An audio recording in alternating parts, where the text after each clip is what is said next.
Once upon a time, we used to listen to each other. Our pain, our joy, our fears, our hopes, and most importantly, our dreams. But somewhere along the way, we got lost and we forgot how to listen. But don't you worry. These stories will have an impact that will help guide you back. Because this is the Rayless Reverie.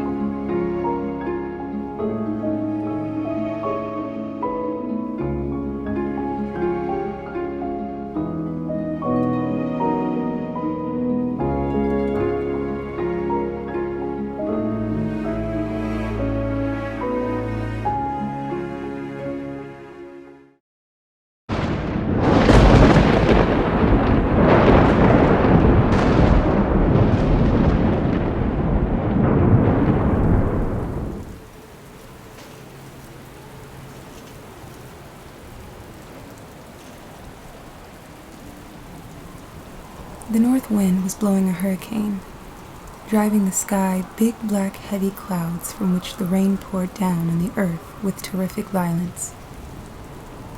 A high sea was raging and dashing its huge, slow, foamy waves along the coast with the rumbling sound of thunder. The waves followed each other close, rolling in as high as the mountains, scattering the foam as they broke.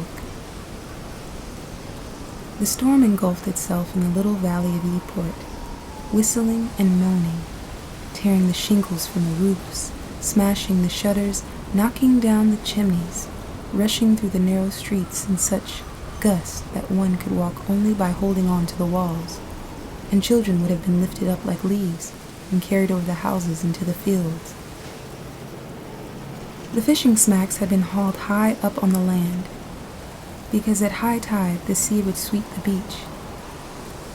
Several sailors, sheltered behind the curved bottoms of their boats, were watching this battle of the sky and the sea.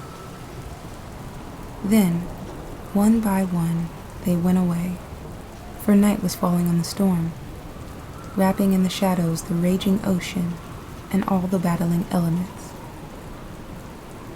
Just two men remained, their hands plunged deep into their pockets, bending their backs beneath the squall, their woolen caps pulled down over their ears. Two big Normandy fishermen, bearded, their skin tanned through exposure, with the piercing black eyes of a sailor who looks over the horizon like a bird of prey. One of them was saying, "Come on, Jeremy. Let's go play dominoes. It's my treat." The other hesitated a while, tempted on one hand by the game and the thought of brandy, knowing well that if he went to Palmel's, he would return home drunk, held back, on the other hand, by the idea of his wife remaining alone in the house. He asked, "Anyone might think you had made a bet to get me drunk every night. Say, what good is it doing you since it's always you that's treating?" Nevertheless, he was smiling at the idea of all this brandy drunk at the expense of another. He was smiling the contented smirk of an avaricious Norman. Maturin, his friend, kept pulling him by the sleeve. "Come on, Jeremy. This isn't the kind of night to go home without anything to warm you up." "What are you afraid of? Isn't your wife going to warm your bed for you?" Jeremy answered, "The other night I couldn't find the door. I had to be fished out the ditch in front of the house." He was still laughing at this drunkard's recollection, and he was unconsciously going toward Palmel's cafe, where a light was shining in the window. He was going, pulled by Maturin and pushed by the wind, unable to resist these combined forces. The low room was full of sailors, smoke, and noise. All these men, clad in woolens, their elbows on the tables, were shouting to make themselves heard. The more people came in, the more one had to shout in order to overcome the noise of voices and the rattling of dominoes on the marble tables. Jeremy and Maturin sat down in a corner and began a game, and the glasses were emptied in rapid succession into their thirsty throats. Then they played more games and drank more glasses. Maturin kept pouring and winking to the saloon keeper, a big, red-faced man who chuckled as though at the thought of some fine joke. And Jeremy kept absorbing alcohol and wagging his head, giving vent to a roar of laughter and laughing at his comrade with a stupid and contented expression. All the customers were going away. Every time that one of them would open the door to leave, a gust of wind would blow into the cafe, making the tobacco smoke swirl around, swinging the lamps at the end of their chains and making the flames flicker, and suddenly one could hear the deep booming of a breaking wave and the moaning of the wind. Jeremy, his collar unbuttoned, was taking drunkard's poses, one leg outstretched, one arm hanging down, and then the other holding a domino. They were alone now with the owner, who had come up to them, interested. He asked, "Well, Jeremy, how goes it inside? Feel less thirsty after wetting your throat?" Jeremy muttered, "The more I wet it, the drier it gets inside." The innkeeper cast a sly glance at Maturin. He said, "And your brother, Maturin, where's he now?" The sailor laughed silently. "Don't worry, he's warm, all right." And both of them looked toward Jeremy, who was triumphantly putting down the 6 and announcing, "Game!" Then the owner declared, "Well, boys, I'm going to bed. I'll leave you the lamp and the bottle. There's 20 cents worth in it. Lock the door when you go, Maturin, and slip the key under the mat the way you did the other night." Maturin answered, "Don't worry, it'll be all right."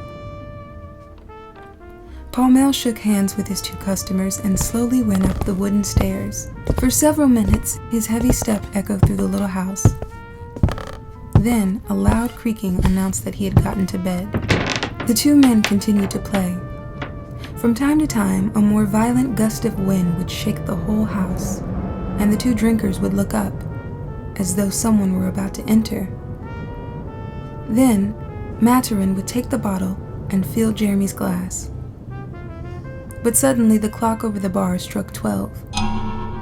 Its hoarse clang sounded like the rattling of saucepans. Then, Maturin got up like a sailor whose watch is over. "Come on, Jeremy, we've got to get out."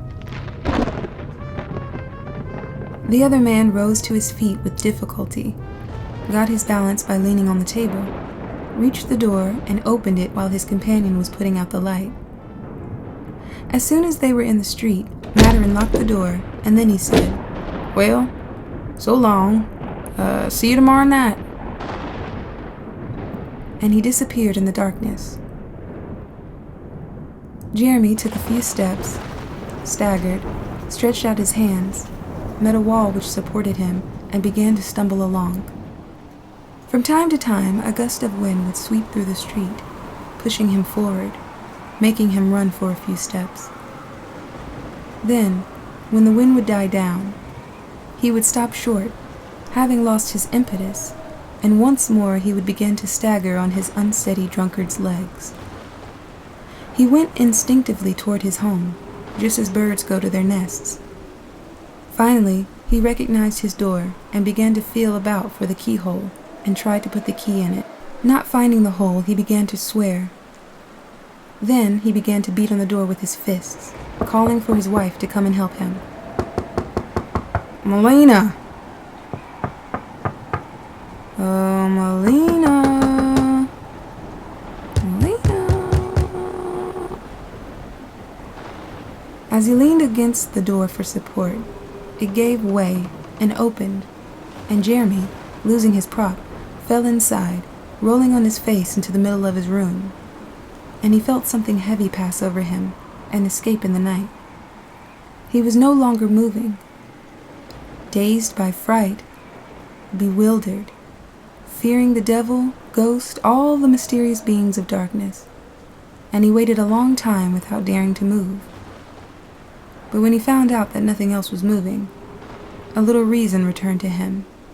The reason of a drunkard. Gently he sat up. Again he waited a long time, and at last, growing bolder, he called, "Melina!" His wife did not answer. Then, suddenly, a suspicion crossed his darkened mind, an indistinct, vague suspicion. He was not moving. He was sitting there in the dark, trying to gather together his scattered wits, his mind stumbling over incomplete ideas, just as his feet stumbled along. Once more he asked, "Who was it, Melina? Tell me who it was. I won't hurt you." He waited. No voice was raised in the darkness. He was now reasoning with himself out loud.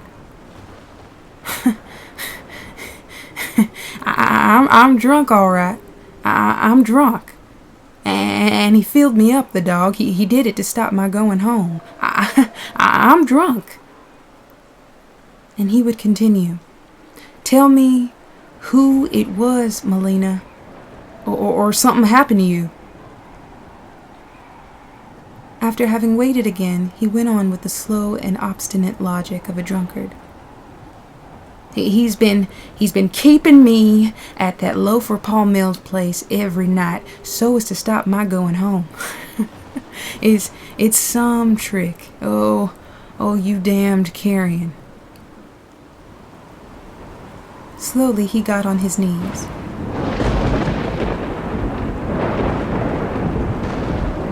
A blind fury was gaining possession of him, mingling with the fumes of alcohol. He continued, "Tell me who it was, Melina, or you'll get a licking, I warn you." He was now standing, trembling with a wild fury, as though the alcohol had set his blood on fire. He took a step, knocked against a chair, seized it, went on, reached the bed, ran his hands over it, and felt the warm body of his wife. Then, maddened, he roared. "So, you were there, you piece of dirt, and you wouldn't answer." And lifting the chair, which he was holding in his strong sailor's grip, he swung it down before him with an exasperated fury. A cry burst from the bed, an agonizing, piercing cry. Then he began to thrash around like a thresher in a barn. And soon, nothing more moved. The chair was broken into pieces, but he still held one leg and beat away with it, panting. At last, he stopped to ask,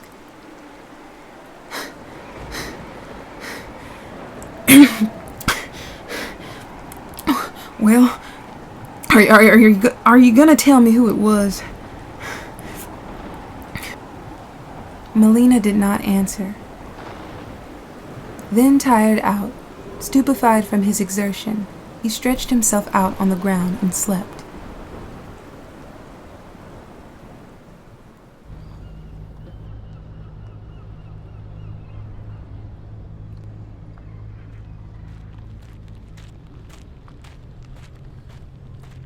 When day came, a neighbor, seeing the door open, entered.